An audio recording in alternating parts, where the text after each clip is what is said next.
वजीर आजम कहते हैं कि वक्फ का ताल्लुक संविधान से नहीं है। अरे कौन पढ़ा रहा है वजीर आजम को? आर्टिकल 26 पढ़ा लीजिए।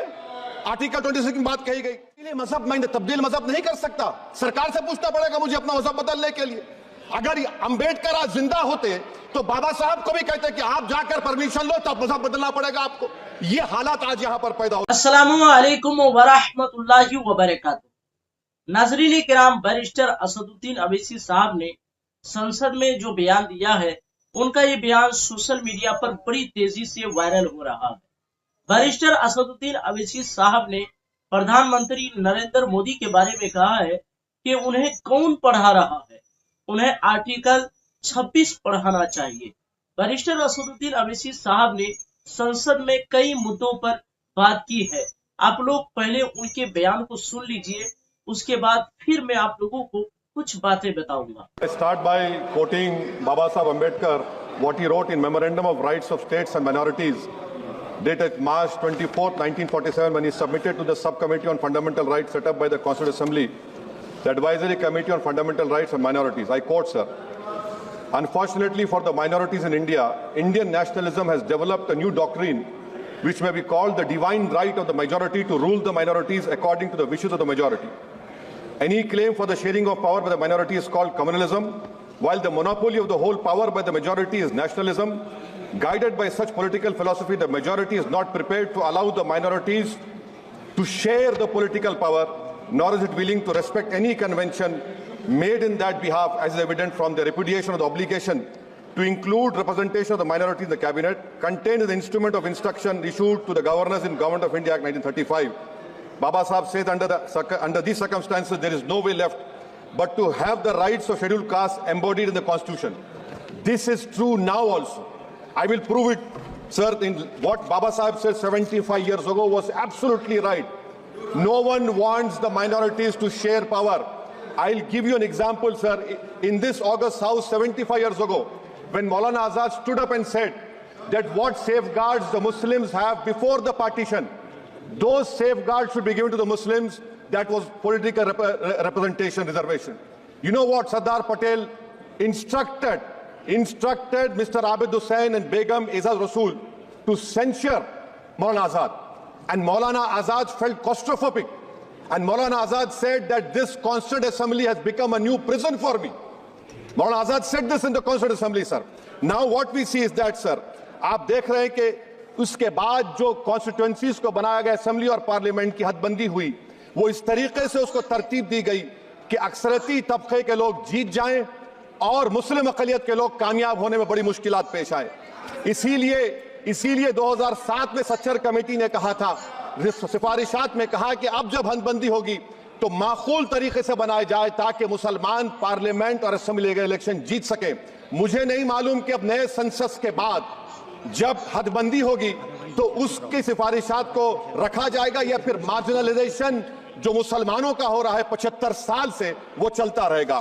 सर, पार्लियामानी जमहूरियत की कामयाबी किस बुनियाद पर होती है? पार्लियामानी जमहूरियत की कामयाबी का पैमाना मैं आपको बताता हूं।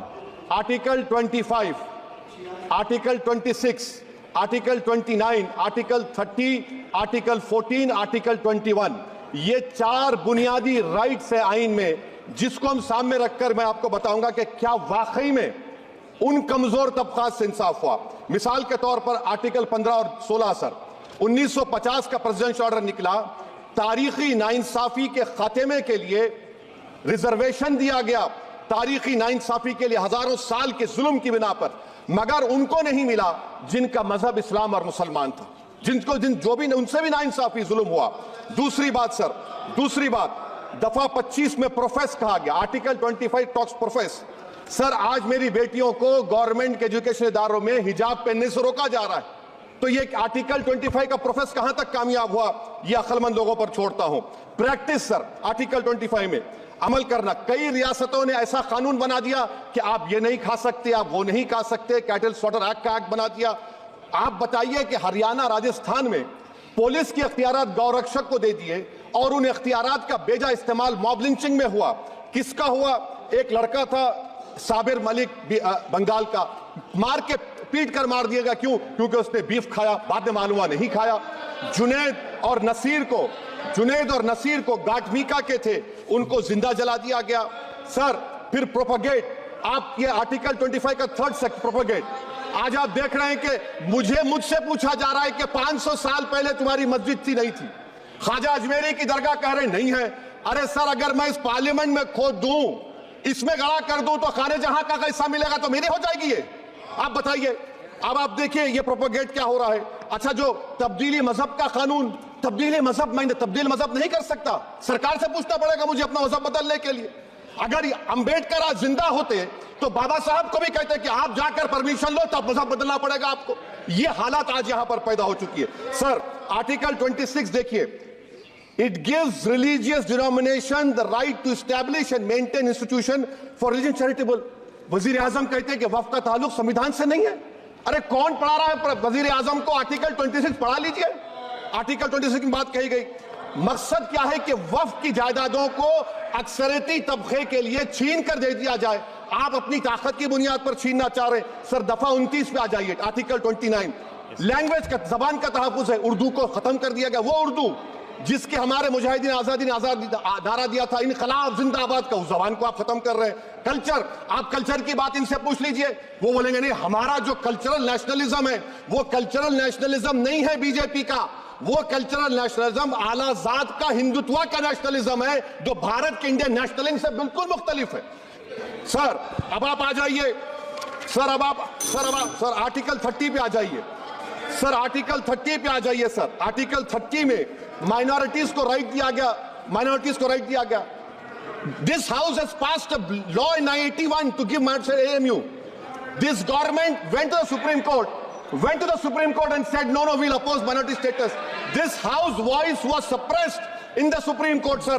That is why I say that the executive has argued contrary to parliament. Sir, right to life तो उस वक्त भी था। मैं आपको मिसाल दे रहा हूं।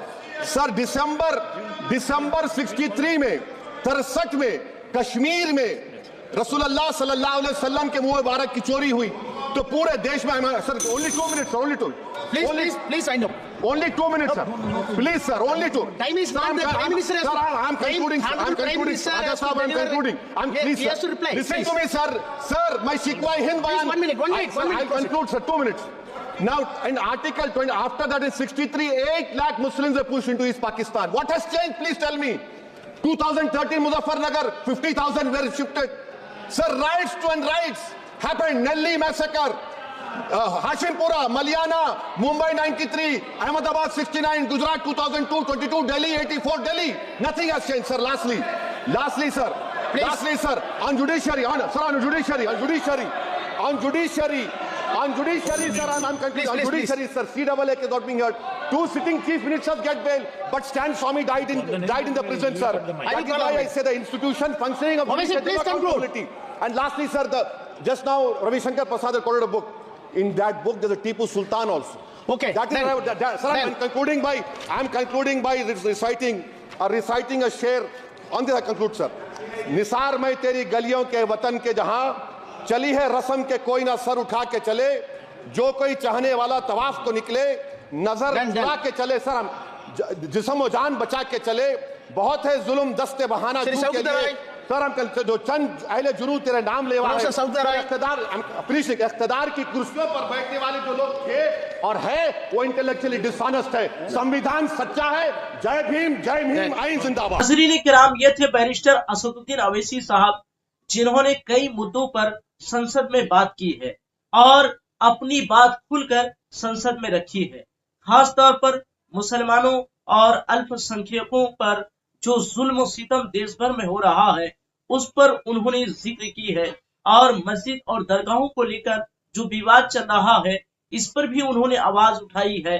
वक्फ बिल के बारे में भी जो है बोला है, हिजाब के बारे में भी जो है उन्होंने आवाज उठाई है। ये है बैरिस्टर असदुद्दीन अवैसी साहब, जिन्हें लोग जो है बीजेपी के बी टीम कहते हैं। वो जो है खुलकर संसद में अपनी आवाज को जो है बुलंद करते हैं। हर मुसलमान को असदुद्दीन अवैसी साहब को समझने की जरूरत है। नाज़रीन, इस वीडियो को ज्यादा से ज्यादा तमाम मुसलमानों तक शेयर करें ताकि असदुद्दीन अवैसी साहब को हर मुसलमान समझ सके।